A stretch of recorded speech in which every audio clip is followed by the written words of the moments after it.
Muy buenos días a quienes nos acompañan.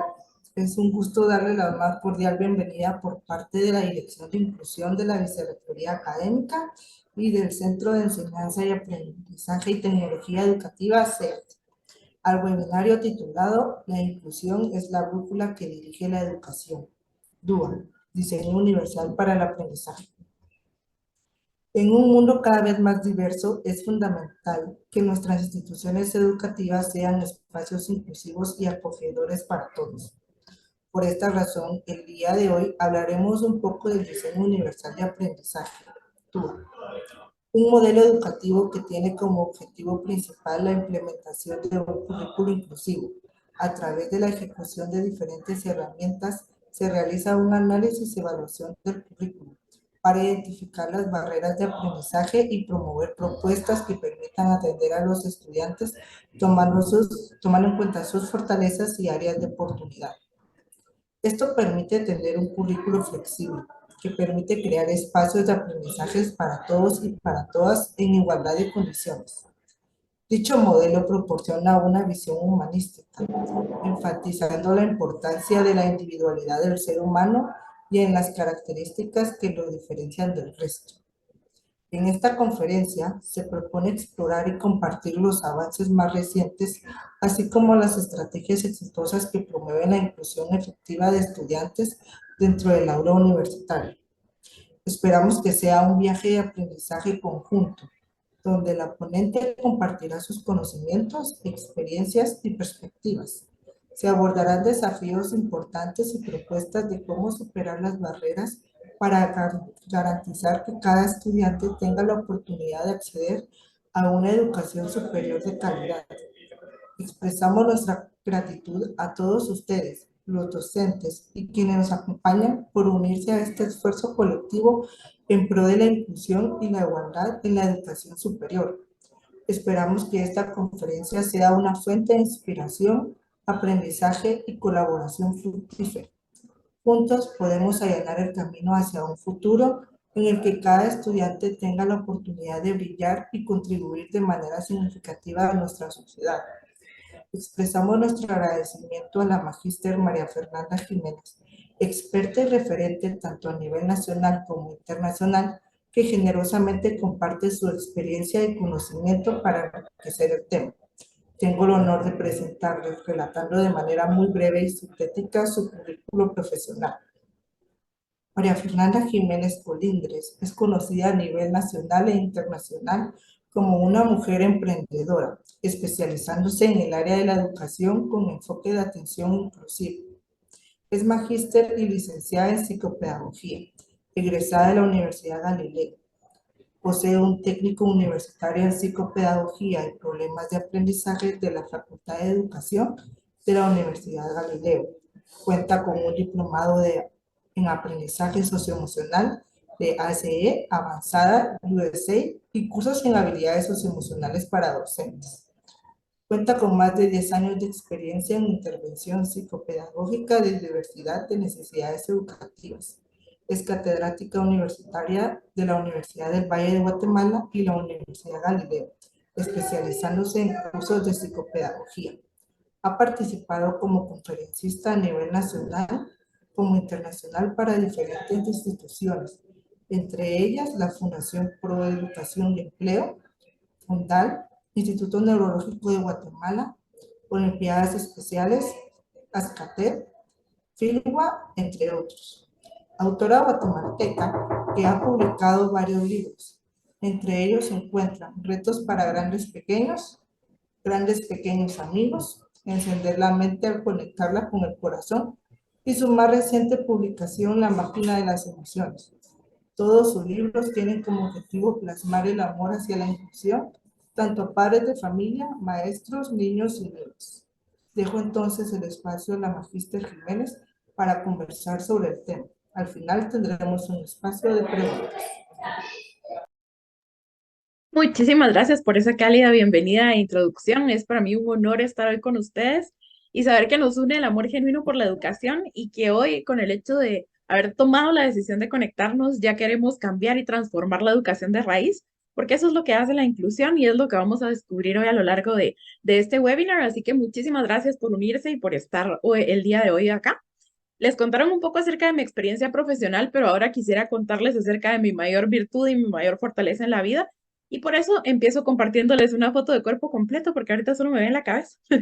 La discapacidad motora ha sido mi compañera de vida. Yo nací con un síndrome que me provoca debilidad neuromuscular y toda la vida me ha acompañado mi silla de ruedas. Se convirtió en mi mejor amiga desde que tenía 7 años, pero como les decía, el reto me ha acompañado siempre. Y como se imaginarán, la vida con discapacidad no es muy fácil. Se enfrentan barreras continuamente en distintos entornos.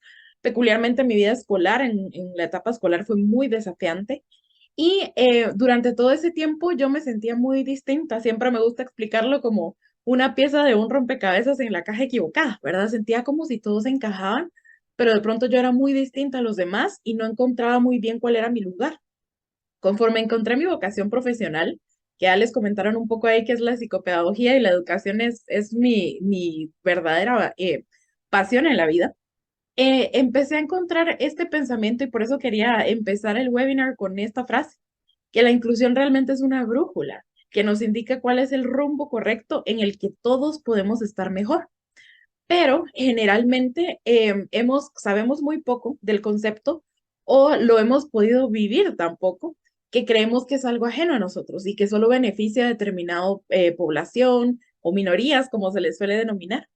Entonces, la vemos muy lejana a nosotros y no sabemos bien cómo practicarla o cómo consolidarla. Pero realmente la inclusión, cuando yo encontré que era mi brújula, me di cuenta que todos estamos en el mismo lugar. Todos necesitamos apoyos similares y todos podemos llegar a desarrollarnos con plenitud en igualdad de derechos. Entonces, realmente la inclusión tiene ese impacto y todo es cuestión de perspectiva.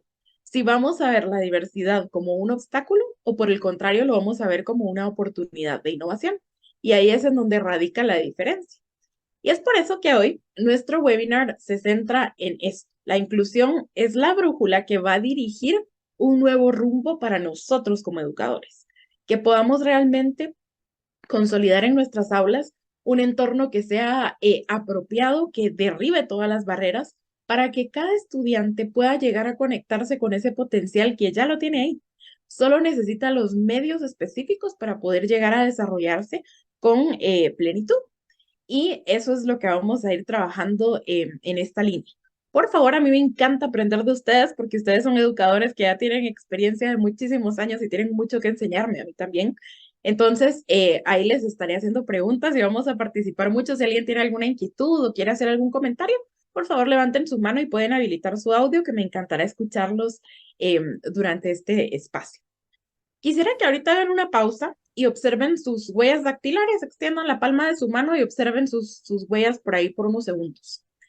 Ese mapa de líneas que ven en cada uno de sus dedos es un mapa único, ¿sí? No existe un solo ser humano en la faz de la Tierra que tenga ese mismo mapa que tienen ustedes. Nacieron con esa singularidad, ¿sí? Y incluso los gemelos, de verdad que genéticamente tienen todo igual, no tienen un mapa dactilar que sea igual, ¿sí? Eso nos recuerda que somos seres humanos únicos, cada uno tiene un mapa distintivo. Y la neuroeducación ha descubierto que ese mismo mapa que se plasma en las huellas dactilares es muy similar a cómo se mapea el cerebro de cada uno de nosotros. Es decir, la forma, la ruta que encuentran nuestros circuitos neuronales para programarse, para funcionar y para facilitar el proceso de aprendizaje también es diferente en cada ser humano. Todos aprendemos de una forma muy diversa. Y esto nos lleva a que en cada una de nuestras aulas, en el momento en que entramos al salón y tenemos a un grupo de estudiantes con mucha hambre de aprender frente a nosotros, tenemos un grupo diverso. La diversidad es el denominador común que está en absolutamente cada aula. No hay un solo salón de clases en el que podamos asumir que todos aprenden igual o que todos van a desarrollarse al mismo ritmo o que una actividad va a ser igual de efectiva para todos. Siempre va a estar esta diversidad que al final se convierte en ese recurso que nos permite innovar, que nos permite nutrir nuestra práctica educativa, enriquecerla y transformarla. Hay una palabra que por ahí incluso ya la escucharon con el nombre del título de algunos de mis libros, A mí siempre me ha gustado asociar la palabra discapacidad, que es lo que me ha acompañado toda la vida, con el término retos. Para mí, retos tiene una connotación muy importante. Y me encantaría que ahora que ustedes visualizan y escuchan la palabra retos, me puedan compartir por ahí qué es lo primero que viene a su mente cuando ven o escuchan esa palabra. Reto, ¿qué es lo primero que piensan? Sin analizarlo mucho, instintivamente, ¿qué es lo primero que viene a su mente por ahí? Lo pueden escribir o pueden habilitar su audio. A ver, desafío, dificultades a superar, desafío, estamos ahí coincidiendo con el desafío, ¿verdad? Es algo desafiante y un desafío nos impulsa a justo lo que mencionan por acá, oportunidades. Tengo la oportunidad de conectarme con lo mejor que está en mi interior para poder superarlo. Ese es el propósito de un desafío, llegar a superar. Poder luchar, esforzarse, oportunidades para mejorar, deseos de avanzar, cambiar un plan para lograr algo. ¿Se dan cuenta de qué aportes tan enriquecedores y que nos cambian por completo el enfoque? Muchas veces cuando pensamos en que alguien es distinto, no solo por temas de discapacidad, sino la diversidad inherente a todos los seres humanos, muchas veces nos fijamos solo en lo que hace que esa persona pueda menos, entre comillas, o que lo haga de una forma distinta a mí, y nos alejamos de este potencial, que es justo lo que están describiendo ustedes. El esfuerzo, la innovación, las oportunidades, alcances, logros, ¿se dan cuenta de la connotación positiva que tiene? Por eso es que para mí siempre ha sido muy importante este término y cuando hago alusión a retos, hago alusión a la diversidad que nos caracteriza como seres humanos, porque tenemos frente a nosotros la oportunidad de encontrar nuestras fortalezas y los medios para poder superarlo. Lo curioso es que a lo largo de mi experiencia tanto personal como profesional, llegué a la conclusión que todos, absolutamente todos, enfrentamos retos en la vida, ¿sí? No necesariamente por discapacidad, no necesariamente por diversidad cultural, por algún factor emocional. Enfrentamos retos de todo tipo, ¿sí? Hasta en las relaciones, las metas que tenemos, quizás teníamos un plan trazado y no funcionó el plan A, sino que funcionó hasta el plan E. Y encontramos esa serie de desafíos en los distintos ámbitos de nuestra vida que al final nos impulsan a crecer, ¿sí? Y eso nos hace, despierta en nosotros la mejor virtud o el mejor valor que podemos tener y es la empatía. Reconocer que todos somos diferentes y que todos necesitamos apoyo en determinados momentos, así como tenemos fortalezas muy desarrolladas también. Y con esa palabra en mente y con toda esa connotación que ustedes acertadamente describieron, vamos a hacer una actividad. Quiero que ahorita piensen en sus estudiantes, la razón de ser, quienes nos unen hoy aquí, porque es por ellos quienes que queremos crecer y queremos reinventar la práctica en nuestra aula. ¿Qué retos observan en sus estudiantes con más frecuencia? Ya ahorita ampliemos muchísimo el panorama y pensemos cualquier tipo de desafío. Puede ser algo conductual, puede ser algo emocional. Vamos a ampliar mucho ese panorama para poder indagar en qué retos enfrentan continuamente. Así que les agradeceré que podamos entrar a menti.com. Lo pueden hacer en el navegador de su teléfono, a veces es más rápido ahí, o si están en la compu, pues perfecto. Y necesito que ingresen con el código que les voy a compartir ahorita.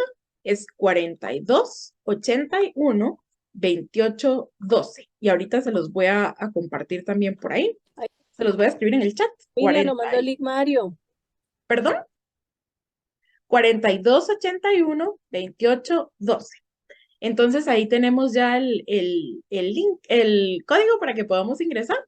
Ay, perdón, lo envié en donde no era. Ahorita se los comparto. 4281-2812. Si alguien tiene dificultades para ingresar a Menti, lo puede hacer también a través del chat. Piensen cuáles son los retos que más frecuentemente enfrentamos en nuestras aulas y se van convirtiendo como en ciertas barreras por ahí. A menti.com, www.menti.com. Acá está. Igual les voy a copiar aquí otro link para que puedan entrar directo. Por ahí estamos.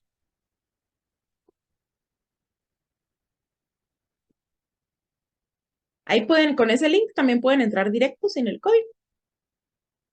Y como les digo, también lo podemos hacer a través del chat, en donde estén más cómodos. Aquí la idea es hacer una nube de palabras. Miren qué ideal que nos salió esa palabra tan grande ahorita, justo creo que todos coincidimos en eso, ¿verdad? Falta de compromiso. Eso tiene una causa subyacente y suele ser la motivación, y ya hablaremos al respecto ahorita. Lograr que se interesen por el contenido del curso, si se dan cuenta, ese es un denominador común. Excelente, me encanta que lo compartamos por ahí. El reto recurrente es que los estudiantes aprendan, ¿verdad? Que realmente podamos alcanzar esas competencias trazadas y que sea un aprendizaje pleno. Suele ser un desafío muy grande. ¿Qué más? ¿Qué más viene por ahí a su mente? Falta de interés, poca motivación. Miren qué importante lo que están mencionando y hoy les voy a dejar una recomendación de un libro que nos explica perfecto por qué sucede esto y el DUA nos permite a derribar esa barrera también. Falta de interés. Tenemos estudiantes muy desmotivados, ¿verdad? Muy agobiados también. Ya iremos hablando el tema al respecto. Falta de metas, miedo a ser juzgados. Miren qué interesante ese aporte y creo que como seres humanos todos lo sentimos y lo experimentamos en algún momento. Y si regresamos a nuestra vida universitaria, probablemente también estuvimos en los zapatos de nuestros estudiantes, ¿verdad? La motivación es un factor bastante común por acá. Profundizar más en el aprendizaje, algo importante también. Muchas veces se quedan a un nivel más superficial, ¿verdad? Recibir pasivamente la información, pero no cuestiono, no indago, no la llevo a aplicar. Muchas gracias por esos aportes. Salud mental, qué bueno que hagan ese aporte tan puntual también. La salud mental es un pilar y es fundamental. No se queda fuera de nuestras aulas. De hecho, es lo más importante que deberíamos abordar dentro de cada salón de clases. Comunicación asertiva, tenemos retos para comunicarnos también. La habilidad en la atención, ¿verdad? Diferentes periodos y muy variable la forma en que se enfocan. La habilidad emocional también, excelente. Deseo por mecanizar todo, que todo sea mucho más sencillo, que incluso va de la mano con lo que mencionan por ahí, esa pereza mental, ¿verdad? Tener como más, querer todo más fácil, querer todo más simplificado. A ver, por acá mencionan que trasciendan de la nota em, puntos del aprendizaje a la vida. ¿Y qué importante es eso? Porque somos muy conductistas, ¿cierto? Siempre estamos esperando algo a cambio. Entonces, solo si tengo una buena nota, considero que aprendí bien, cuando realmente una nota no es en ningún punto un referente de cuánto sé.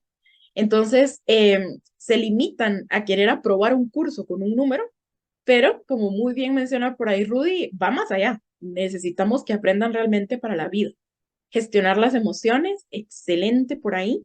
Mencionan también el estrés, ¿verdad? Estudiantes con bastantes en niveles elevados de estrés.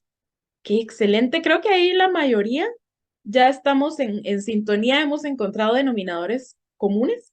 Y hoy el propósito es que podamos convertir directamente esos retos en oportunidades. Así que muchísimas gracias por participar activamente con sus respuestas que nutren mucho el propósito de este taller y vamos a seguir avanzando por acá. La diversidad de retos siempre está presente en el aula, ¿verdad? Yo traté de consolidarlo en estos pilares que si se dan cuenta está muy relacionado con lo que ustedes pueden observar dentro de su aula, ¿sí? Primero está la atención y por ahí varios de ustedes la recalcaron. La atención es fluctuante, ¿sí? Y no todos podemos prestar atención de la misma manera y por el mismo tiempo a determinado estímulo. Y la atención va de la mano justo con la causa subyacente que les menciono, la motivación. Mi cerebro está programado para únicamente prestarle atención a lo que despierta mi interés, a lo que me motiva, ¿sí? Si me encuentro con monotonía, con algo que es ajeno a mí o que no hace clic con mi contexto, con lo que puedo aplicar, automáticamente ¡fum!, se desconecta y ya no hay atención, ¿sí? No es que el estudiante sea por una mala actitud que lo quiera hacer, sino su cerebro está programado para aprender de esa manera. Y eso nos lleva también al tema del procesamiento, que está estrechamente relacionado con el aprendizaje también y ustedes lo destacaron por ahí. Todos procesamos la información de manera distinta. Muchos de ustedes quizás están guiando por mi voz, lo que escuchan lo van asimilando y lo van asociando con experiencias previas.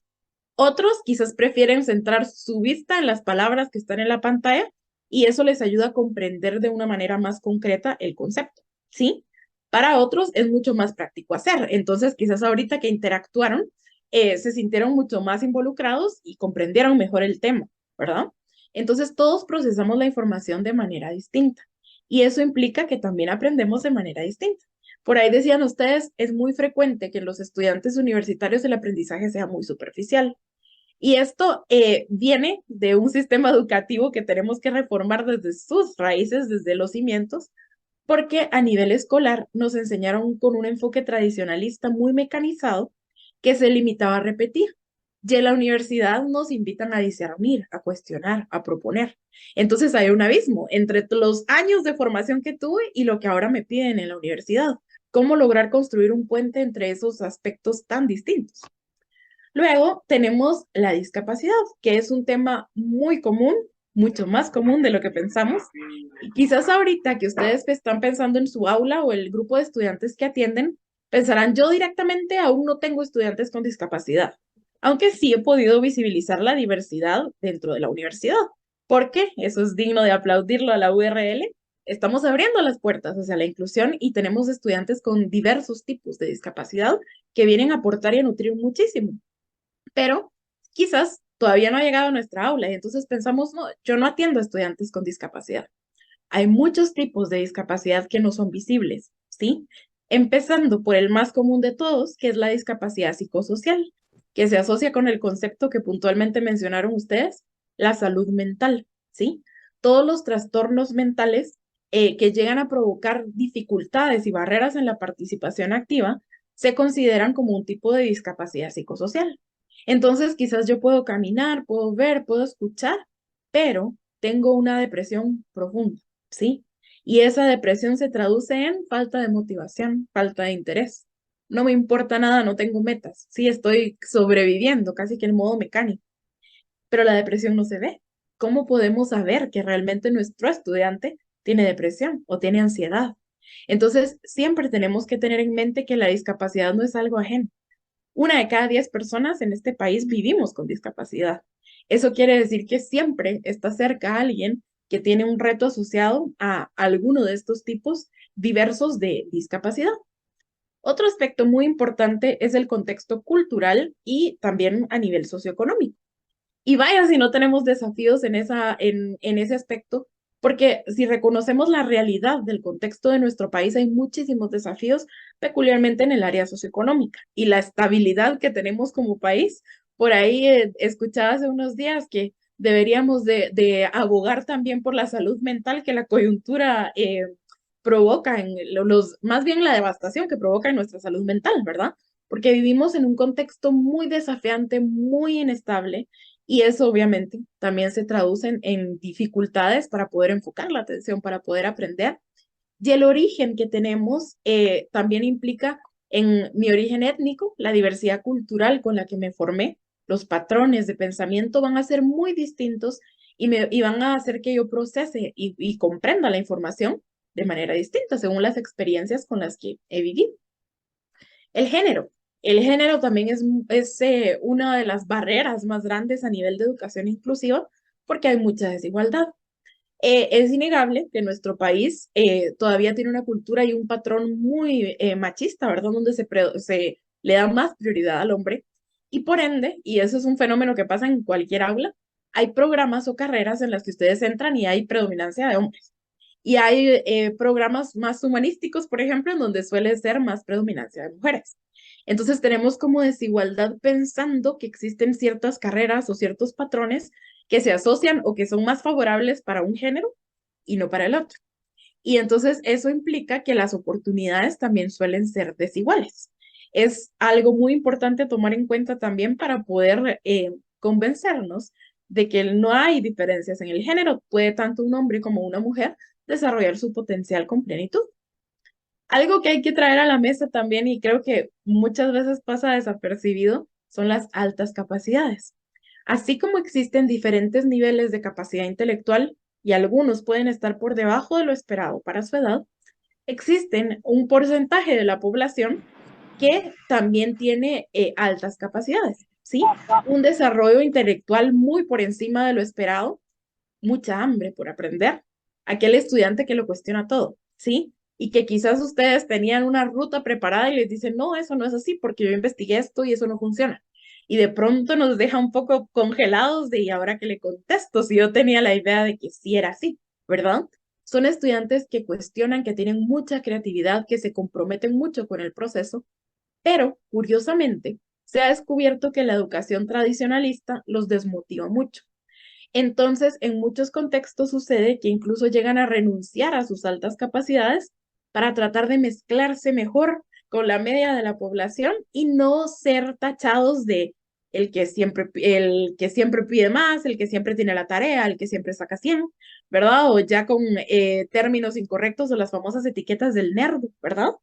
Em- eh, Tratan de luchar, de escaparse de esas etiquetas y esos prejuicios que al final los hacen sentirse muy distintos, como a todos los demás por distintos motivos. Entonces, tampoco debemos dejar de contemplar que es probable que en nuestra aula hay algún estudiante con altas capacidades, pero que quizás el enfoque no está respondiendo lo que necesita y por ende se desmotiva o se desliga de comprometerse con el proceso de aprendizaje. Dejando de lado todos los aspectos anteriores, está algo tan sencillo como nuestros intereses y nuestra personalidad. Todos tenemos una personalidad distinta, ¿sí? Y eso rige mucho la forma o el tipo de actividades que nos motivan. Si yo soy muy extrovertido, pues me encanta aportar, me encanta hablar, interactuar, pero si soy más introvertido, quizás solo observo, solo analizo lo que estoy recibiendo, pero paso más desapercibido. Entonces, la forma en que respondemos a los diferentes estímulos depende mucho de qué nos interesa, ¿sí? Y aquí hay un tema importante y es que recordemos que muchos de nuestros estudiantes, aunque ya vayan en segundo o tercer año de la universidad, siguen buscando qué es lo que realmente les apasiona en la vida y qué es lo que los vincula con la carrera que están estudiando. Y quizás cuando no han encontrado ese ingrediente clave, se sienten muy desapegados del proceso de aprendizaje porque no han encontrado su lugar o su pasión plena. Y finalmente, pero no menos importante, el desarrollo socioemocional, que si se dan cuenta, engloba muy bien todos los retos que ustedes han detectado acertadamente en su aula. Y es que la educación siempre se enfoca en la mente, pero deja muy de lado el corazón, hipotéticamente, porque ya sabemos que las emociones vienen del sistema límbico, ¿verdad? Todo es cerebral. Pero el desarrollo socioemocional parecería que es un proceso paralelo y olvidado del sistema educativo, cuando deberíamos empezar por ahí, por educar la emoción, para que realmente podamos tener un desarrollo pleno que empieza por nosotros también.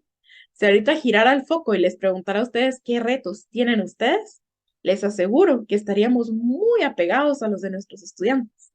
Nos cuesta concentrarnos, a veces estamos desmotivados, tenemos demasiado estrés, se nos dificulta regular nuestras emociones. Entonces, es bien importante saber que en esta diversidad de retos estamos juntos y juntos podemos encontrar esa solución para, como muy acertadamente comparte Silvia por aquí, prepararnos para esa diversidad y brindar una excelencia educativa que sea no solo equitativa, sino que sea justa, porque a eso le apela la inclusión, a hablar de justicia e igualdad de derechos para todos. Así que justo les había comentado que a mí me fascina leer, como ya sabrán, también me gusta escribir, pero leer es mi pasión más grande. Y hace poco descubrí esta joya de libro que de verdad les aseguro que no se van a arrepentir de leerlo. El libro es de Mark Brackett. Mark Brackett es el director del Centro de Inteligencia Emocional de la Universidad de Yale. Tiene años de investigación del desarrollo socioemocional y desarrolló un modelo excepcional que se llama el modelo o el método Ruler para poder potenciar este desarrollo socioemocional. El libro se llama Permiso para Sentir y la verdad tiene estrategias, ejemplos, investigaciones muy interesantes que nos permiten empezar por nutrir nuestro propio desarrollo socioemocional para reflejarlo en nuestros estudiantes. Pero quiero llamar su atención acerca de algunos datos importantes que pudieron obtener ellos a través de la investigación en Estados Unidos, en términos de estudiantes universitarios. Y vean qué curiosos los resultados porque son fieles a todo lo que ustedes compartieron hace un momento. Las emociones que predominan en los estudiantes universitarios son cansancio, aburrimiento y estrés, ¿sí? Perfecto a lo que ustedes mencionaron. Curiosamente, las investigaciones han demostrado que los niveles de estrés de los estudiantes universitarios son muy superiores a los adultos. Es decir, tenemos ahorita quizás un estudiante de 19, 20 años que está empezando la universidad con un nivel mucho más elevado de estrés que a un adulto de 40, 50 años, ¿sí? Parecería ilógico porque a veces pensamos, no, pero si él todavía no trabaja o sus papás lo apoyan, quizás tenemos ideas preconcebidas de por qué tienen tanto estrés. pero viven en un entorno muy distinto y mucho menos saludable al que en el que nosotros crecimos. Entonces, ese estrés se ha elevado de una manera increíble que obviamente interfiere en su proceso de aprendizaje. Una cifra que nos debe parar el pelo y alarmar mucho por ahí es que más de la mitad de los estudiantes universitarios sufre ansiedad. Es decir, tenemos muchos estudiantes con trastornos de ansiedad que puede llegar a convertirse en una discapacidad psicosocial. Y vean este otro, que es todavía más preocupante. Tercera parte de los estudiantes sufre depresión, ¿sí? Y la OMS, justo antes de la pandemia, había proyectado que hacia el 2030 el principal tipo de discapacidad que va a tener más prevalencia va a ser la depresión. A eso vino a arrebatar con toda una pandemia que ha dejado muchas secuelas a nivel socioemocional y hoy sabemos que se han exponenciado los índices de desafíos en el área de salud mental. Las estadísticas dicen que una de cada 4 personas tendremos en algún punto en la vida algún reto asociado a un trastorno de salud mental. Entonces, estos números explican que realmente no es culpa de nuestros estudiantes, no es que no quieran, es que sus emociones y su desarrollo socioemocional está interfiriendo en ese proceso. Y hoy más que nunca debemos empezar a transformar esa práctica para que todos encontremos un lugar. Y por aquí hay un aporte muy importante, la inclusión también debe aplicarse a la docencia. Las autoridades universitarias, quizás por desconocimiento, no consideran esta diversidad, especialmente aquellas que no son tan evidentes, como el Asperger, que era un término que se utilizaba antes para denominar a las personas dentro del trastorno del espectro autista. Ahí hay otra discapacidad invisible que me alegra que la traigamos a la mesa por ahí, porque el autismo no se ve, el autismo solo se observa. Y la prevalencia del autismo es muy alta también. En Guatemala es muy difícil tener tabulado con números, pero en Estados Unidos se sabe que la prevalencia es 1 de cada 54 personas. Eso quiere decir que no estamos muy alejados de esos índices de prevalencia y las personas autistas tienen una perspectiva excepcional y una manera de procesar la vida muy interesante, pero a la vez tienen desafíos que necesitan ser comprendidos, como muy acertadamente mencionan por ahí, así que gracias por esos aportes. Y como les digo, recomendadísimo el libro, espero que lo puedan disfrutar por ahí. Esto nos lleva entonces, el reto, que ya comprendimos y ya exploramos ese concepto, cuando se enfrenta a una barrera, se convierte en discapacidad, ¿sí? Y se los explico de una forma muy sencilla en mi caso, desde mi perspectiva. Yo tengo discapacidad motora, utilizo mi silla de ruedas para desplazarme de un lugar a otro. Como se habrán dado cuenta a estas alturas, me encanta dar conferencias, educar es mi vida. Y doy muchas capacitaciones y conferencias en distintos lugares. La primera pregunta que tengo que hacer es, ¿hay acceso? ¿Sí? Si las instalaciones son accesibles para mi silla de ruedas, yo llego, doy una conferencia, un taller, una capacitación y todo muy bien.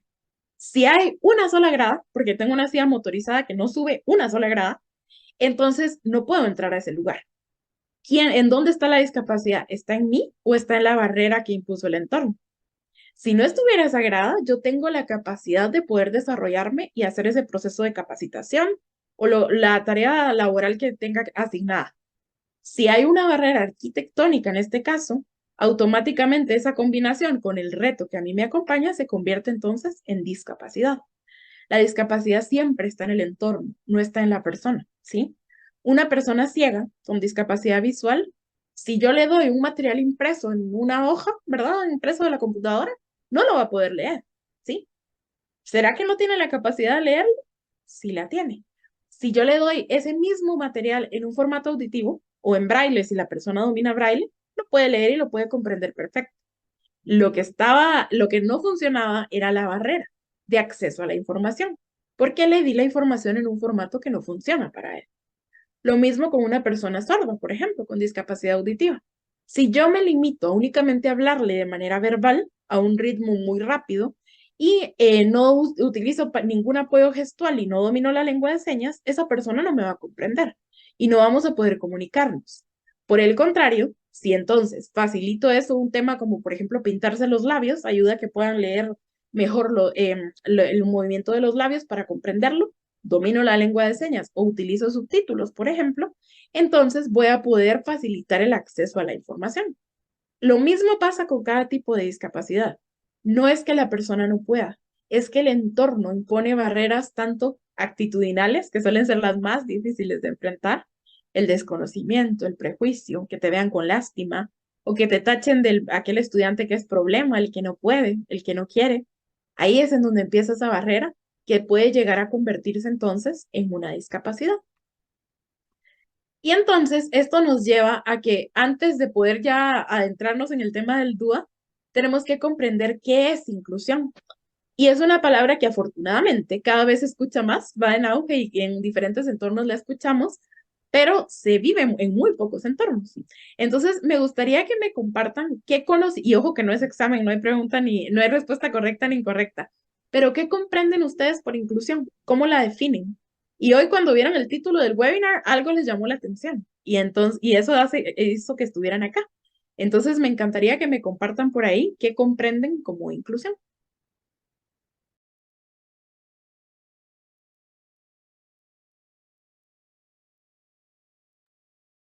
Lo pueden hacer por el chat o pueden habilitar su audio también, como prefieran. A ver, por aquí, me encanta esa definición bien puntual. Acceso o abrir puertas, excelente. Brindar a todos las mismas oportunidades, que todos tengan acceso. Miren qué acertados. De verdad que en nombre de las personas con discapacidad y de la diversidad por la que abogo, los felicito y agradezco que tengan esa perspectiva acerca de inclusión. Facilitar acceso, estar dentro, que todos reciban lo mismo, ejercer el derecho de la educación sin distinción. Excelente, muy buenas definiciones, muy acertadas. Equidad en acceso, disponibilidad, extraordinaria definición por ahí. Ahora les voy a comentar. Sí, gracias, Ricardo. Donde todos son bienvenidos, no importando cuál sea su background o su discapacidad o su limitación, si usted le quiere llamar así, pues. Totalmente, esa es una palabra clave. ¿Por qué estoy hablando así? Le voy a comentar. El 24 de julio me tiró un carro y ahorita estoy entre las silla de ruedas y el bastón. Y sé lo difícil que es regresar a la normalidad. Llamémosla normalidad entre comillas, ¿verdad? Pero créame que ha sido un tiempo así bastante difícil, pues. Me imagino, lo comprendo de toda la vida y enfrentarse a esas barreras que antes no parecerían estar ahí, ahora está, y yo sé que me comprenderá que actividades tan cotidianas hasta como bañarse, las casas, empezando por nuestros hogares, no son accesibles. Entonces, primero lamento mucho lo que le sucedió, espero que se recupere pronto y creo que ahí nos destaca algo muy importante, son dos lecciones clave. Una, no hay mal que por bien no vengan, como dice el dicho, ¿verdad? Cada experiencia en nuestra vida nos ayuda a sensibilizarnos y a conectarnos más con saber que hay formas mejores de vivir, de construir un entorno más favorable para todos. Y luego es reconocer que la discapacidad no es ajena a nosotros, ¿sí? Y igual esto, la investigación está detrás. Por ejemplo, hacia la tercera edad se aumenta en un 25% la probabilidad de adquirir una discapacidad. Y esto quiere decir que ninguno somos inmunes a en algún momento necesitar algún tipo de apoyo o tener que hacer las cosas de una forma distinta.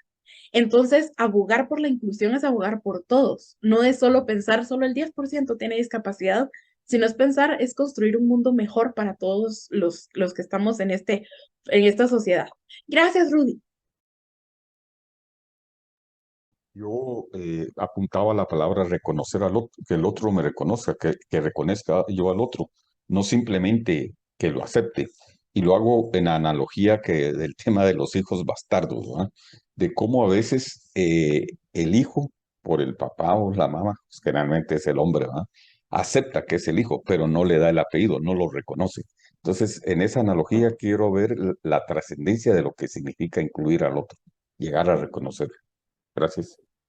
Muchísimas gracias a usted y qué importante es ese aspecto, porque es de verdad reconocer y eso nos lleva a tener esa aceptación plena. Que incluso quienes abogamos por la inclusión, nuestro sueño es que desaparezca la palabra. Ahorita tenemos que hablar de ella porque no existe, ¿sí? Pero va en esa línea de justo lo que mencionan ahorita para complementar lo anterior, el amor hacia los demás y respetar a todos es simplemente convivir, reconociendo y teniendo muy claro que todos somos diferentes. Entonces, eso nos permite tener esa convivencia mucho más plena. Ahora les comparto yo mi definición de inclusión. A mí me gusta mucho simplificar todo y usar analogías. Y yo veo la sociedad como un gran rompecabezas, ¿sí? Dentro de ese rompecabezas, cada uno de nosotros es una pieza, ¿sí? Y si ustedes alguna vez han armado un rompecabezas, sabrán que la gracia del rompecabezas es que cada pieza es diferente. Aunque sea similar en bordes, hay alguna parte que es distinta, la textura, la figura, el patrón que tienen encima es diferente porque se van complementando unas con otras. Entonces, cada uno de nosotros es una pieza y el proceso de inclusión es el proceso de armar el rompecabezas para construir una sociedad completa, mucho más fuerte y mucho más plena, en la que nos complementamos. En apariencia, a una pieza le falta una parte, ¿sí? Entonces es quizás esta persona no puede hacer esto. Cuando encaja con otra, entonces esa persona la complementa. Y curiosamente a esta otra persona que la complementó, esa otra le aporta algo también. Entonces así vamos cada uno complementando nuestras fortalezas hasta llegar a tener algo mucho más sólido, siguiendo el rumbo de esa brújula que hablamos al inicio, ¿verdad? Cuando armamos un rompecabezas y se les pierde alguna pieza, ¿qué es lo primero que piensa?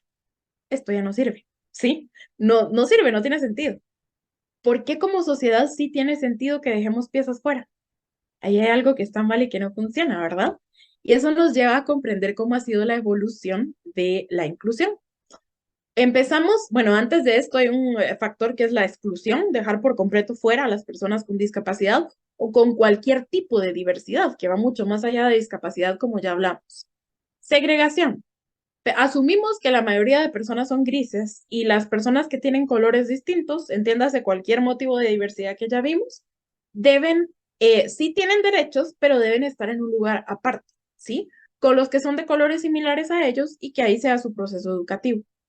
Luego avanzamos a la integración. Entonces reconocimos, no, todos tenemos los mismos derechos y tenemos que estar en el mismo lugar.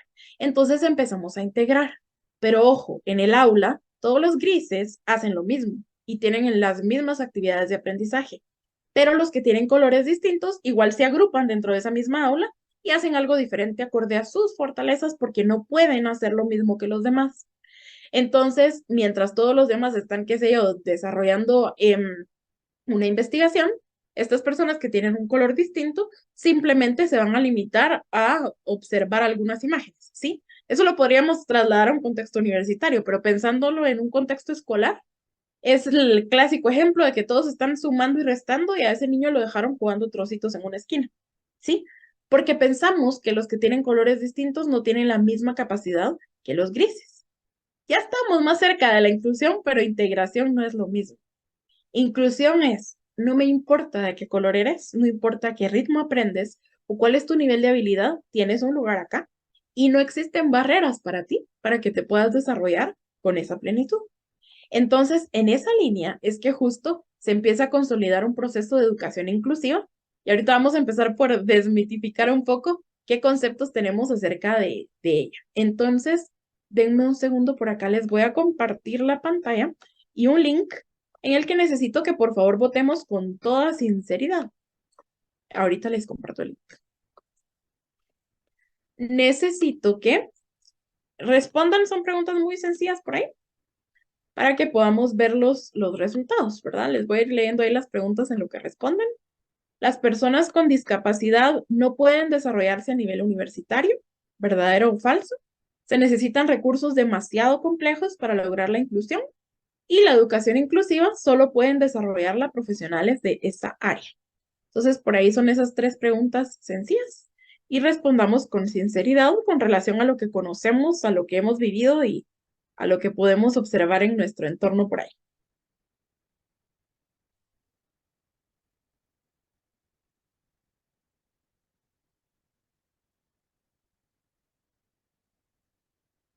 Vamos a esperar ahí un par de respuestas, sí, pero todos sí pueden ir participando. Perfecto. Qué rápidos ustedes, me encanta que estén bien involucrados y participando activamente. A ver, las personas con discapacidad no pueden desarrollarse a nivel universitario. 100% respondió falso. Mis respetos, qué bueno que tengamos muy claro eso. Se necesitan recursos demasiado complejos para lograr la inclusión. El 94% dice que es falso. Hay un porcentaje que nos indica que es verdadero. Ahorita vamos a hablar al respecto. Y la educación inclusiva solo pueden desarrollarla profesionales en esta área. En su mayoría consideramos que es falso y tenemos algún porcentaje también que estipula que es verdadero.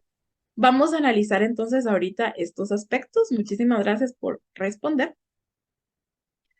La realidad que nos acerca a la inclusión es la siguiente. Las personas con discapacidad tienen el mismo potencial que todos los demás. No es que puedan más, no es que puedan menos, pueden lo mismo, ¿sí? Y entonces todo depende de cómo vamos a derribar esas barreras en el entorno para que puedan llegar a desarrollarse en las distintas áreas que respondan a sus intereses y a sus fortalezas. En eso todos estuvimos de acuerdo, ¿cierto?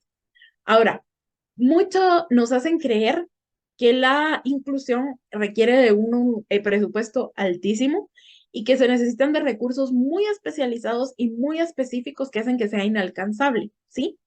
En cierta medida es cierto que sí se necesitan, por ejemplo, las tecnologías de apoyo son costosas y requieren pues de una inversión más grande, igual el proceso de actualización y demás, pero va mucho más allá, ¿sí? Porque los ajustes razonables y el enfoque metodológico que utilizamos garantizan la inclusión y son mucho más sencillos de lo que a veces hemos pensado que son. Tenemos, por las experiencias que hemos tenido, la idea que para poder incluir tenemos que deshacer todo y volverlo a hacer para que funcione. Hay ajustes pequeños que podemos hacer que van a tener un impacto enorme. Y la idea de los ajustes razonables es cambiar lo mínimo. Es ajustar lo mínimo, pero que tenga el impacto más grande posible. Incluso, ya ahorita con el contexto del DUA, que es lo que vamos a ver en un momento, ya se ha estipulado que es mucho más caro reajustar, y pongámoslo con las barreras arquitectónicas, que suele ser siempre lo más ilustrativo. Un edificio que solo tiene gradas, que no tiene ningún elevador y no tiene ninguna rampa para poder acceder, remodelarlo, obviamente requiere una inversión grande, ¿sí? ¿Qué propone el diseño universal, que es de donde viene el DUA? Si tú diseñas, planificas un edificio que sea accesible y lo construyes desde el inicio, el costo es el mismo o quizás hasta va a ser menos. Y el beneficio que va a tener y la productividad va a ser mucho más grande. Lo mismo se traslada al contexto del aprendizaje. No es que tengas que cambiarlo todo, sino que tienes que planificar sin barreras y eso hace la diferencia. Luego, todos, absolutamente todos, podemos innovar nuestra práctica para que brindemos las mismas oportunidades a todos los estudiantes. Entonces, no es cuestión de, es que yo no soy especialista en inclusión y entonces por eso no puedo, no estoy capacitado, como suelen decir muchos los colegios, ¿verdad? Para atender a estos estudiantes, sino que simplemente voy a encontrar claves y herramientas que me van a permitir innovar mi práctica y el resultado va a ser un beneficio para todos. Entonces, quiero que visualicen ahorita que están justo aquí, en esta pista de obstáculos, ¿sí? Piensen que tienen que llegar a la meta del otro lado en esa pista de atletismo. ¿Qué es lo primero que harían al estar en esa pista? ¿Qué se les ocurre por ahí?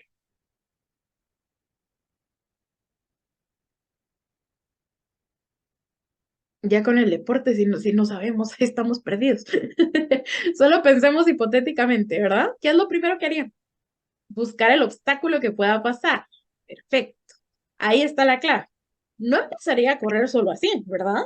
Tengo que analizar, esta es la pista, son tantos metros, aquí hay determinado obstáculo, ¿cómo lo voy a pasar? ¿Verdad? Y miren, ahí empezaron a usar estrategias, ¿verdad? Poder determinar si mis piernas son más altas que el obstáculo, no seleccionar el obstáculo más alto, porque obviamente sería más difícil pasarlo, sino buscar cuál es el que es más accesible para mí. Entonces, desde el inicio, yo empecé a planificar y a utilizar estrategias muy acertadas, como ustedes plantearon, para poder derribar esos obstáculos. El proceso de aprendizaje es exactamente igual, ¿sí? Piensen que ustedes cuando empiezan una sesión de aprendizaje o un semestre, están enfrente de una carrera de obstáculos, ¿sí? Pero ¿qué hacemos como docentes? Generalmente, como no conocemos a modelos distintos, empezamos a correr. Y resulta que sobre la marcha, nuestros estudiantes empiezan a tener obstáculos y nos vamos tropezando todos, porque al final si se tropiezan ellos, me tropiezo yo también como docente, ¿verdad? Entonces, lo que nos faltó fue hacer ese análisis que acertadamente están mencionando ustedes. Lo que tenemos que hacer es derribar esos obstáculos desde el inicio. Y para ello es que vamos a conocer el diseño universal para el aprendizaje, DUA. ¿Qué hace el DUA? El DUA derriba barreras desde su diseño. Entonces es justo lo que ustedes mencionaron ahorita. Bueno, es probable que enfrente estas barreras. ¿Qué puedo hacer para derribarlas? Entonces, si observamos esta imagen es muy ilustrativa. Puede ser que la barrera yo la salte, pero puede ser que no la pueda saltar. ¿Qué tal si hay un espacio en el que la pueda rodear? O incluso podría ser que esa barrera yo pueda pasar por debajo de ella y salir del otro lado. Eso es lo que hacen nuestros estudiantes. Aprenden, procesan, usan estrategias distintas y al final van a poder derribar esas barreras. Pero yo las tengo que contemplar desde el momento en el que realizo el diseño, ¿sí? Y una estrategia que me encanta y que quiero compartirles por ahí para poder derribar bien esos obstáculos en esa carrera es este punto de partida, que en el DUA se conoce como visión 360 grados. Puedo hacer una tabla similar a esta para hacer un análisis que incluso puedo darles yo el espacio a mis estudiantes para que ellos la llenen, o podría ser que conforme los voy conociendo, yo la vaya enriqueciendo y la vaya nutriendo, ¿sí? Pero entonces, identifico el nombre de cada estudiante y siempre voy a enfocarme primero en sus fortalezas. Creo que como nuestro cerebro está programado para lo negativo, solemos enfocarnos más en lo que no puede. No es que a este estudiante se le dificulta tal cosa, este estudiante no es muy bueno para esto, pero tenemos que empezar siempre por su potencial, para que es bueno, porque ahí está la clave para que pueda aprender. Resulta que Pedro es muy creativo, es enérgico y tiene muchas destrezas de liderazgo. Ahora sí, ¿qué retos tiene? ¿Qué áreas de oportunidad tiene? Su periodo de atención, ustedes ya habían mencionado eso por ahí, muchos Pedros en el aula, ¿verdad? Organizarse, seguir instrucciones y escuchar las opiniones de los demás. Entonces, también es importante contemplar sus intereses. Le gusta el deporte, el cine y los medios de comunicación, por ejemplo. ¿Qué apoyos específicos puede llegar a necesitar? Quizás va a necesitar más tiempo al trabajar, tener instrucciones más sistematizadas, hacer pausas activas dentro de la clase y practicar la escucha empática para que se aprenda a comunicar mejor. Entonces, esto ya nos da todo el mapa de esa pista de atletismo y sabemos qué obstáculos podemos enfrentar y cómo los vamos a derribar. Entonces, eso nos permite hacer un vínculo mucho más estrecho con nuestros estudiantes y por ende responder a lo que necesitan. Los intereses van a ser fundamentales para despertar esa atención y esa motivación en cada uno de ellos, ¿verdad? Entonces, ahí les dejo la inquietud que en el siguiente semestre puedan hacer su visión 360, que les va a quitar mucho trabajo de encima y va a enriquecer mucho el proceso de aprendizaje. Ahora entonces, ¿qué es el diseño universal para el aprendizaje? Este marco de referencia surge de un movimiento en la arquitectura que se denomina diseño universal. Y el diseño universal lo que buscó fue construir entornos, productos y servicios que sean más cómodos y simples de usar para todos. Cuando empezó ese movimiento en los 70s en la arquitectura, fue que aparecieron las rampas, los elevadores, las puertas con sensor que se abren automáticamente, incluso tecnología como los teléfonos, los smartphones, que somos tan dependientes de ellos, tienen una tecnología que se apega a la accesibilidad universal. Son simples de usar, ¿sí? Y entonces eso garantiza que todos puedan tener una participación plena. Más adelante, hacia los 90s, este modelo se aterrizó en torno al aprendizaje, el diseño universal para el aprendizaje como tal. Entonces pensamos, si hay tecnologías y si hay recursos que favorecen la accesibilidad en espacios arquitectónicos, ¿qué tal si aplicamos algo similar para que el aprendizaje sea accesible para todos? Entonces, justo ahí surge este marco de referencia que es una forma de atender a la diversidad, que va mucho más allá de discapacidad, ¿sí? Porque esto se basa en la neuroeducación. Entonces, los principios, que son tres principios que ahorita analizaremos, son principios clave que lo que hacen es activar redes neuronales que favorecen el aprendizaje. Y cada uno de esos tres principios está asociado a tres pautas. Una pauta es una guía, ¿sí? Entonces nos da como esa guía, ese parámetro de cómo debería ser el aprendizaje para que sea accesible para todos. Entonces, el DUA es mucho más sencillo de lo que parece porque son orientaciones bien puntuales que podemos llevar a la práctica. Entonces, estos principios que lo transforman todo son estos tres, ¿sí?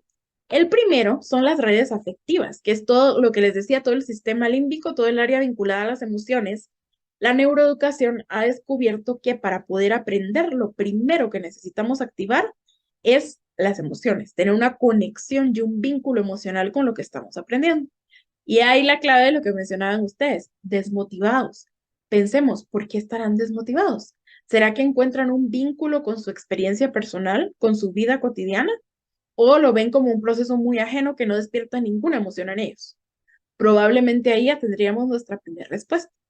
La primera pregunta que tenemos que hacernos para poder implementar el primer principio es ¿por qué aprenden? ¿Sí? Y esto nos pasa de manera muy frecuente. ¿Cuántas veces les ha salido un estudiante con ¿y esto por qué? O sea, ¿para qué me va a servir? ¿Qué sentido tiene? ¿Sí? Cuestionan mucho esto porque están buscando justo eso, esa respuesta. Entonces, cuando planifiquemos una experiencia de aprendizaje, primero nos preguntamos ¿por qué? ¿Por qué lo deben aprender? Y debemos ser explícitos y tener claro ese vínculo de poder hacerlo. Entonces, ¿cómo vamos a despertar ese interés? Suena maravilloso en la teoría, pero en la práctica, ¿será que es tan fácil, verdad? Para eso están las pautas. Entonces, para el principio de motivación, el DUA plantea que primero tenemos que encontrar la forma de captar el interés. ¿Sí? Entonces voy a empezar con un factor sorpresa, con algo que despierte tu curiosidad. O podría ser que empiece a hablarte algo que a ti te interesa. Por ejemplo, decíamos que a este estudiante le llamaba la atención los medios de comunicación. Pues hoy voy a empezar la clase abordando un poco acerca de una investigación que hay acerca de los efectos de TikTok, por ejemplo. Eso ya lo podría asociar a ingeniería, lo podría asociar a estadística, lo podría asociar a cualquier área de especialidad, pero empiezo por algo que le haga clic, que sea un vínculo que capte el interés. Luego, necesito favorecer estrategias que mantengan el esfuerzo y la persistencia. Ya que logré captar tu atención, necesito mantenerlo, ¿sí? Entonces, hay estrategias que van a permitir que tú puedas mantenerte comprometido con la tarea. Entonces, podría ser que tengas, qué sé yo, un organizador gráfico que vaya ilustrando cuál ha sido tu avance durante la sesión, cómo has desarrollado la actividad. Ese es uno de tantos ejemplos, ¿verdad? Y finalmente, la autorregulación. Que tengamos espacios en los que las emociones entren al aula y que encontremos los mecanismos para poder regularlas. Entonces, esto implica también que sea el estudiante quien regule su propio proceso de aprendizaje. Es decir, que pueda encontrar la forma de ordenar las actividades que va a realizar y asociarlo a qué emociones siente en ese proceso para que le permita identificar lo que me desmotiva es esto, cómo puedo cambiarlo para que funcione mejor, ¿verdad? Entonces, darles esos espacios para que se conozcan mejor y regulen mejor dicho proceso. Ya que tenemos un porqué, nos tenemos que preguntar entonces, ¿qué? Tradicionalmente la educación se centra en el qué, ¿verdad? Voy a facilitar este tema, conocimiento, información precisa. Ahora sí, me centro en ella. Lo único es que tengo que contemplar estas tres pautas. ¿Cómo la estoy percibiendo? ¿Será que solo les estoy facilitando una lectura plana? Los estudiantes leyendo se pierden, ¿sí? Es innegable que como país no tenemos esa cultura de, no somos lectores, y es muy complejo que si me dieron una 25 páginas con letra pequeña, me quedé en la segunda y me perdí, ¿sí? ¿Qué tal si esa misma lectura, incluso no es que lo tengan que grabar, los pueden motivar a usar lectores de voz, por ejemplo? Entonces, ya estoy escuchando el estímulo y lo proceso mejor, ¿sí? ¿Y qué tal si también lo puedo manipular? Puedo poner algo en práctica y hacer algo práctico. Eso va a favorecer la forma en que percibo ese estímulo, ¿sí? Y derribo barreras para quienes tienen dificultades sensoriales. Luego, el lenguaje y los símbolos. Una estrategia sencilla, antes de empezar una clase, resaltar los conceptos clave o la ruta que se va a seguir, ¿verdad? Vamos a aprender esto, esto y esto y esto. Digeridos los conceptos, ¿verdad? Más sencillos. Ya después, durante el resto de la lección, vamos a profundizar en ellos en términos técnicos y demás. Pero yo ya tengo un conocimiento previo que me permite entonces profundizar más en ese aprendizaje y llegar a comprenderlo de una forma más clara y más estructurada, que es justo la última pauta, fortalecer la comprensión. Que yo motive mucho el pensamiento crítico, la aplicación, el poder hacer un análisis de un caso y poder llevar, por ejemplo, una rúbrica que me permita llegar a profundizar en ese conocimiento. Entonces vamos a orientarlos a que profundicen, que sean ellos mismos quienes profundicen más en lo que están aprendiendo para comprenderlo a un nivel más complejo. Y eso nos lleva finalmente al cómo, que es el principio de acción y expresión. ¿Cómo lo voy a aprender? Ya tengo un porqué, ya sé qué voy a aprender, ahora cómo lo voy a llevar a la práctica. Siempre tengo que favorecer actividades para la acción física. Por ejemplo, si yo ahorita llevaría hora y media de estarles hablando nada más, probablemente ya los tendría dormidos, ¿verdad? Espero que no estén dormidos, pero ya me di cuenta que no porque están bien activos.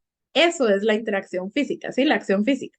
Hemos estado haciendo actividades distintas que son hacer clic, escribir, comentar, que hacen que tú estés participando todo el tiempo, entonces te ayuda a vincularte más con el aprendizaje.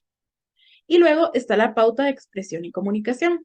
No todos podemos expresar lo que sabemos de la misma forma, ¿sí? Y pensemos en el contexto de nuestra aula, lo típico, una exposición. Hay algunos que son extrovertidos y les encanta ser el vocero y exponer las ideas.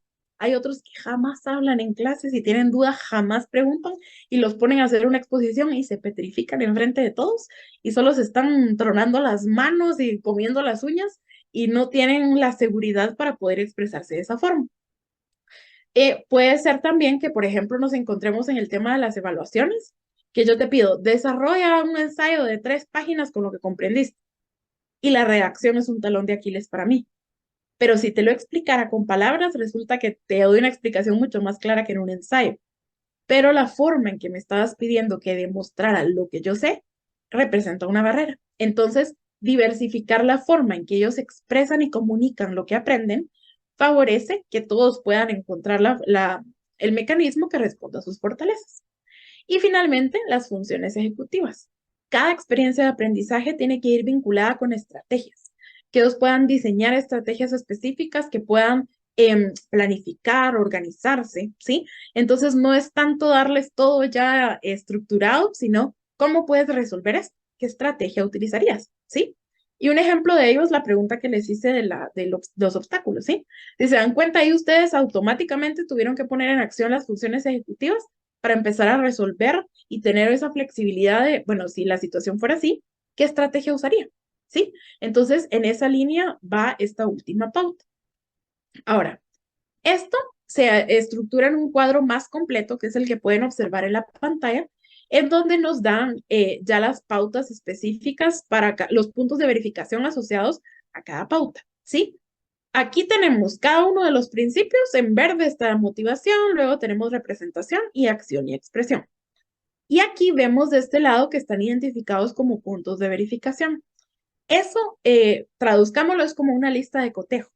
Si yo quiero captar el interés, lo que debo revisar y que esté haciendo es, ¿permito que tengan elección individual y autonomía? ¿Sí o no? Lo marco, ¿verdad? Pues hay relevancia, valor y autenticidad en lo que aprenden, es algo que se vincula, que es cercano a ellos. Entonces, así puedo ir verificando qué estoy aplicando y qué no. Obviamente, para implementar el DUA no quiere decir que si yo no estoy haciendo todo lo del cuadro estoy mal. No, el DUA es un proceso gradual. Entonces, puede ser, y creo que por ahí debemos empezar porque haciendo un sondeo rápido con lo que ustedes mencionaban, lo primero que tienen que activar es el principio de motivación en sus estudiantes, porque es lo que ahorita no está funcionando. Entonces, podría centrarme en que mi meta sea primero implementar este principio. Entonces, voy a empezar por captar el interés. ¿Qué ideas puedo implementar para optimizar la elección individual y la autonomía? ¿Sí? Entonces, eso nos permite ir profundizando en cada una de ellas. Este cuadro les dejo ahí el referente, ahí lo tienen en la cita, pero busquen la página de CAST. CAST es el Centro de Tecnologías de Asistencia y son el referente del DUA. Tienen materiales e investigaciones excepcionales en las que puedan, incluso van a encontrar este cuadro para poder implementarlo en su práctica.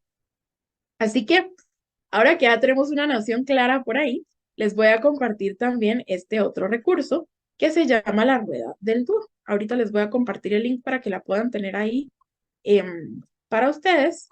Y esta rueda es un recurso que justamente estructuró CAST con el propósito de utilizar las tecnologías de apoyo, porque las tecnologías derriban muchísimas barreras. Entonces el DUA se apoya mucho en la tecnología. Si ustedes observan esta rueda, hay un cuadrante para cada uno de los principios. Entonces, vamos a empezar. Ahorita hablamos que lo que más necesitamos en nuestras aulas es la motivación o compromiso, como se les suele denominar en alguna literatura.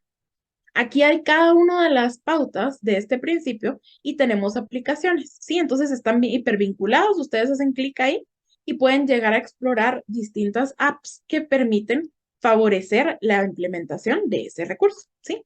Entonces, por ejemplo, podría ser que hay aplicaciones de meditación, de mindfulness, que nos servirían para hacer pausas activas en el aula, ¿sí?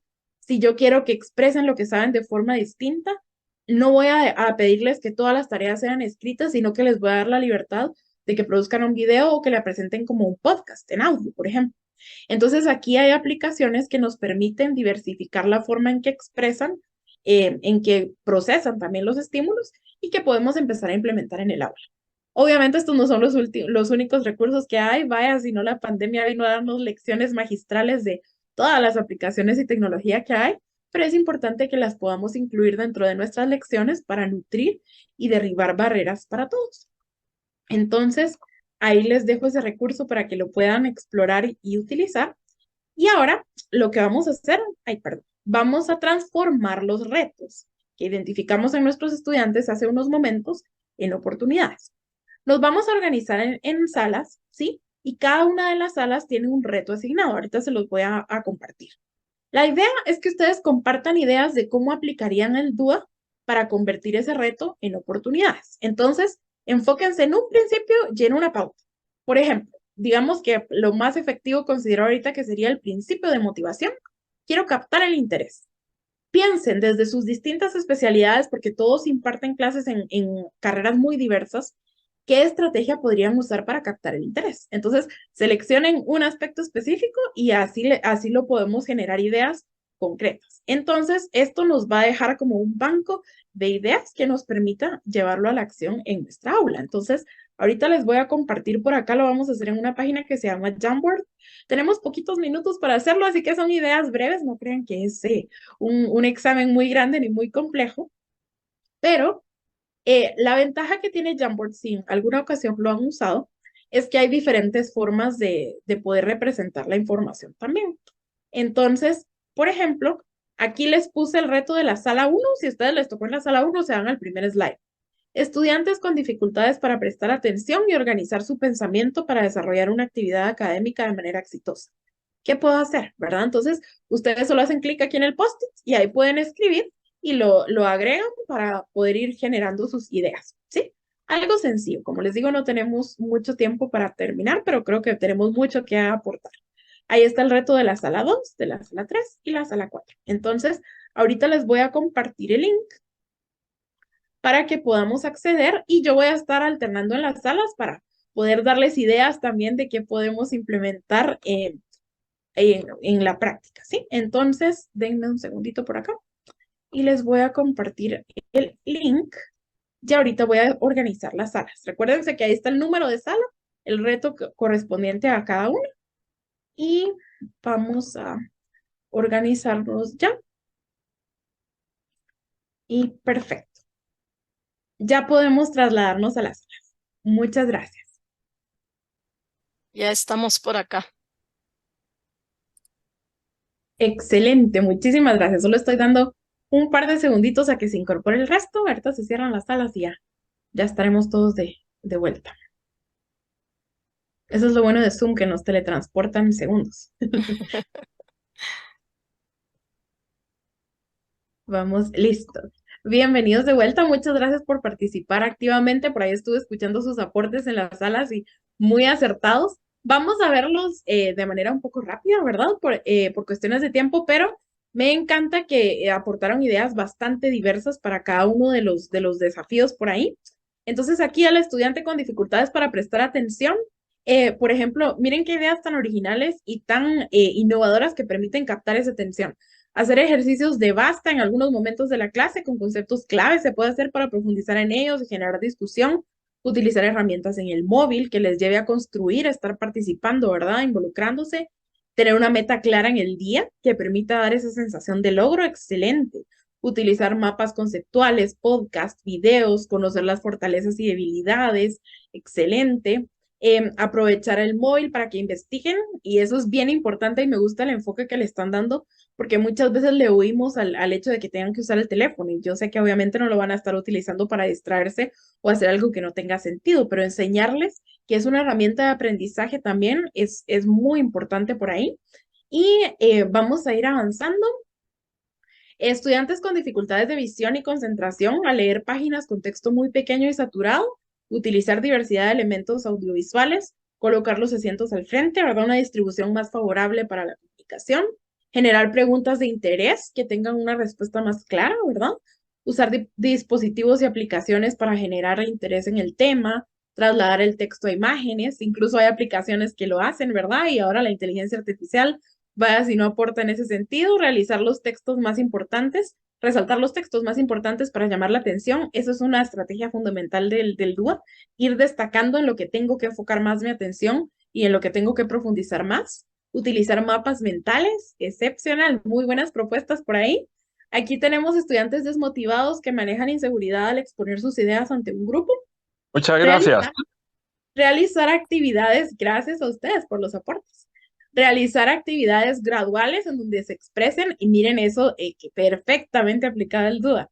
Primero empiezo compartiéndolo solo con alguien más, luego con 3, se va extendiendo y ya puedo estar enfrente de una gran audiencia, ¿verdad? Si se conoce el texto o situación, plantear casos a resolver que se relacionen con su realidad, brillante. Usar podcast, usar videos, hacer collage, se pueden hacer con imágenes, con palabras, con conceptos. Ayudarles a salir de sí mismos para romper ese temor, ¿verdad?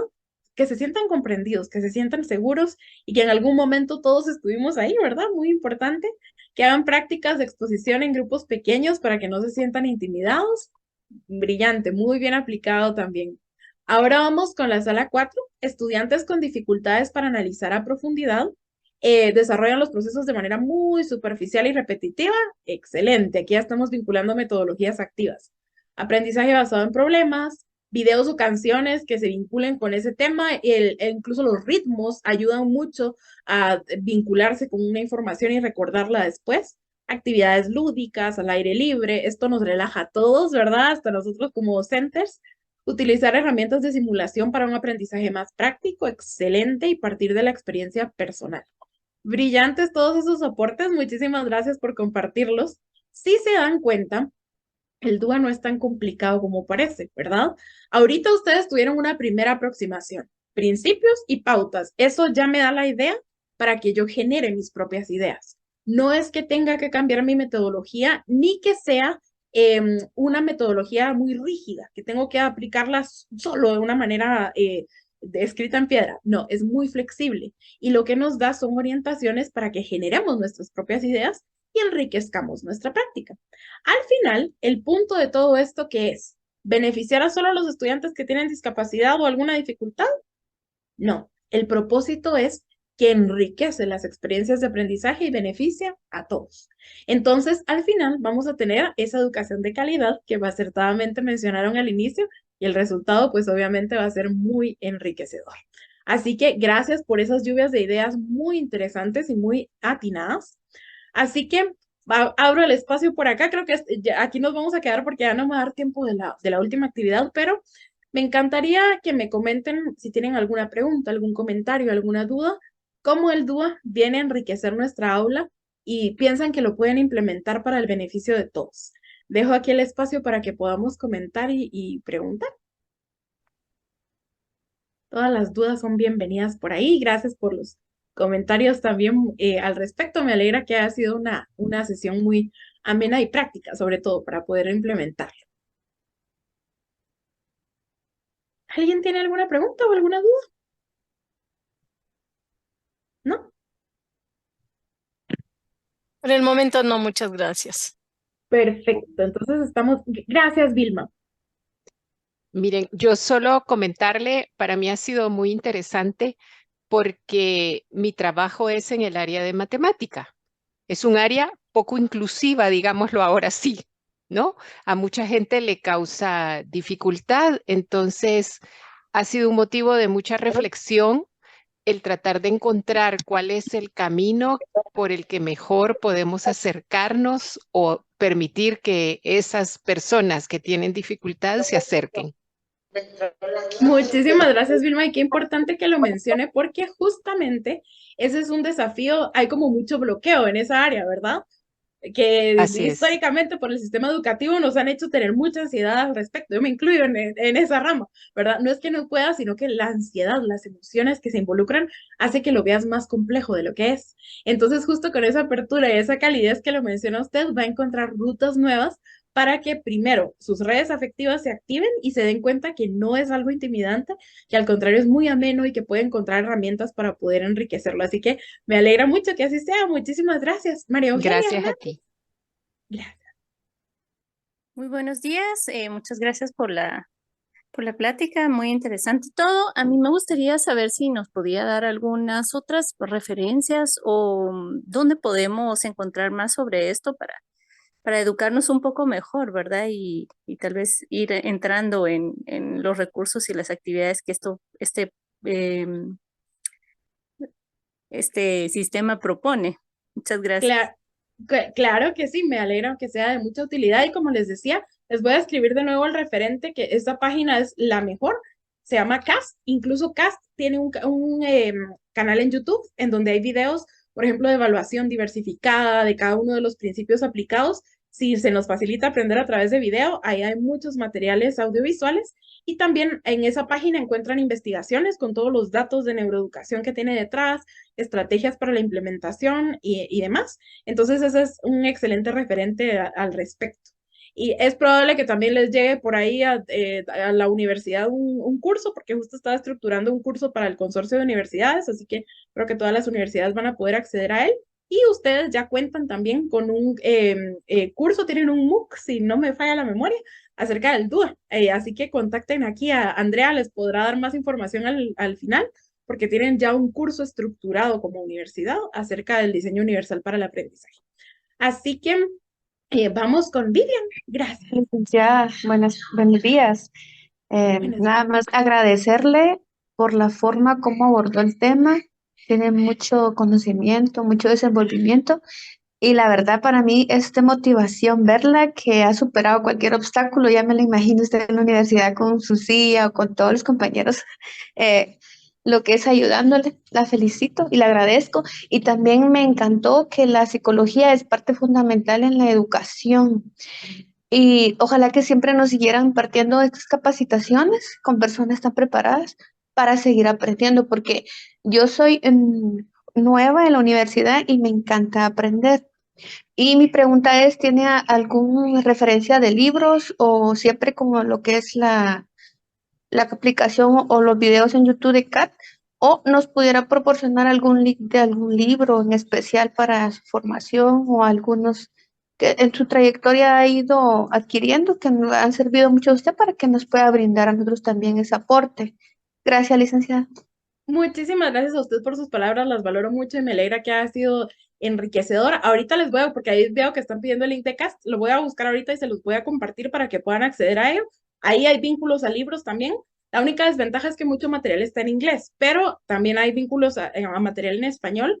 En lo personal, yo también escribí un libro centrado en inclusión que se llama Retos para Grandes Pequeños. Está entrado a la mente de los niños. Es un niño hablando desde sus retos a sus docentes, pero ha tenido una excelente aplicación incluso a nivel universitario, entonces por ahí les dejo, también les voy a dejar mis datos por si me quieren contactar y ahorita se los voy a proyectar por acá. Esta es mi correo, ahí me pueden contactar directamente y también pueden entrar a potenciare.com, en donde pueden conocer más acerca de lo que hago y mi propuesta por ahí para que sigamos en contacto. Ahorita les comparto el link de CAST y le voy a dar la palabra a Anaís. Licenciada, mucho gusto, muy buenos días. Realmente una ponencia muy buena, excelente profesional. Actualmente estoy trabajando con una estudiante con discapacidad visual en la universidad. Realmente ha sido un reto muy grande porque el curso que yo imparto es neurociencias. Entonces, realmente ha sido, mire, complejo. Mi pregunta va enfocada hacia si usted conoce algún material que me pueda aportar diversidad de actividades para este tipo de discapacidad, porque sí me ha sido bastante complejo el asignarle las tareas que tengo que dejarle, ¿verdad? Tengo 32 estudiantes que tienen pues una educación regular y ella es la única estudiante que pues tiene una educación, por decirlo así, ¿verdad? Una necesidad educativa especial. Entonces, me ha costado bastante el adecuar las actividades que les dejo a los demás y la que le voy a dejar a ella, ¿verdad? Hay algunas en donde no encuentro realmente cómo adecuar el contenido. Entonces, mi pregunta va enfocada a eso, si usted tiene algún conocimiento de algún material en donde pueda haber diversidad de actividades para estudiantes con este tipo de discapacidad específica. Perfecto. Primero, felicidades. Qué bueno que ella está incluyendo Y aunque ha sido un desafío, le aseguro, y creo que no me dejará mentir que ha sido muy gratificante, también han descubierto muchas experiencias y rutas nuevas. La neurociencia es muy abstracta para todos, ¿sí? Porque ¿cómo podemos comprender lo que no es tangible? Entonces, créame que aunque la mayoría de sus estudiantes no tienen dificultades de visión, tienen dificultades de comprensión. Entonces, concretarlo, por ejemplo, utilizar modelos, utilizar por ejemplo, todo el tema de redes neuronales, todas las áreas y las funciones específicas, concretarlo, vivirlo, ¿sí? Entonces, si estoy hablando de cómo activar, qué sé yo, el sistema límbico, pues entonces hago actividades centradas a activar esas emociones, que yo lo pueda sentir. Y le aseguro que eso va a tener efectos positivos no solo en su estudiante con discapacidad visual, sino en todos, porque lo van a ver más concreto y más cercano. Entonces va justo en esa línea. Otro aspecto que puedo utilizar, solo voy a buscar el link de CAST, otro aspecto que puedo utilizar muy acertadamente es poder acudir a páginas peculiarmente a nivel internacional, se apegan mucho a los estándares de accesibilidad. Entonces puede encontrar páginas que tienen como la facilidad de poder acercar, de poder manejar con lectores de voz, y eso lo van a ver ahorita en la página de CAST, que está estructurada así, ya tiene incluido el lector de voz. Entonces ustedes le dan play y ahí les va leyendo todo. Entonces, justo en la rueda va a encontrar esas actividades como los lectores y el software que le permiten a pasar todo a un formato auditivo para que pueda digerir esa información, ¿verdad? Los audiolibros y los podcasts, súper recomendados. Y como le digo, no solo para ella, sino para todos. Muchas Muchísimas gracias y muchos éxitos. Gracias, Rudy.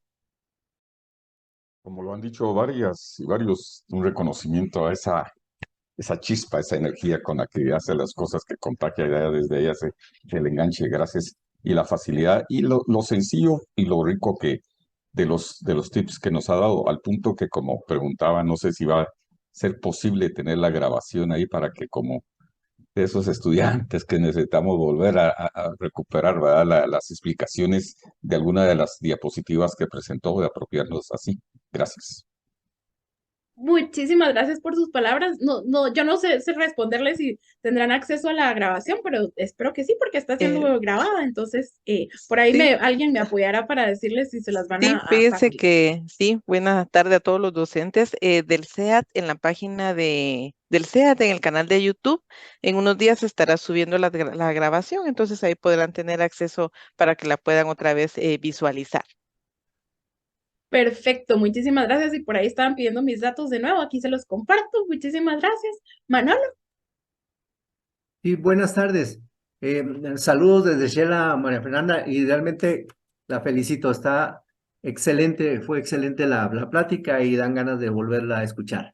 Muchas Nada más quería comentar que yo tengo bastantes años de impartir clases aquí en el campus de Quesaldrango y luego de la pandemia me han resultado casos de estudiantes que seguramente en su encierro tuvieron bastantes problemas.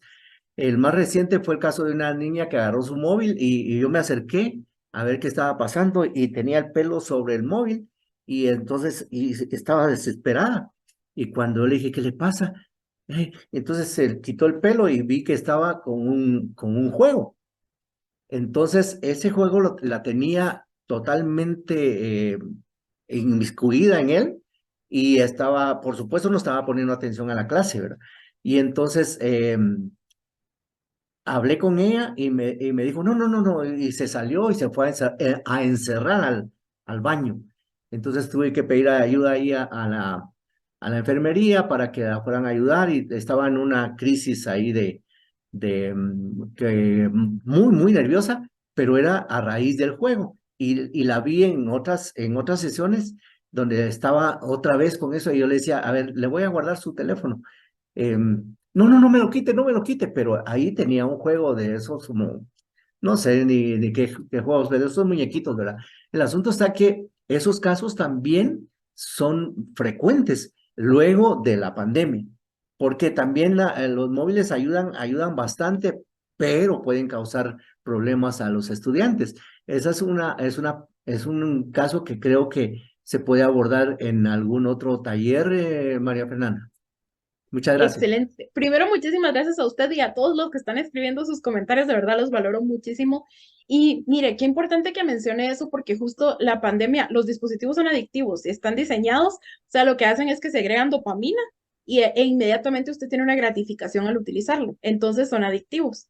Y después de tanto encierro, tantos desafíos, tanta incertidumbre y miedo, también se convirtieron en un lugar seguro, ¿sí? Y era su única compañía probablemente.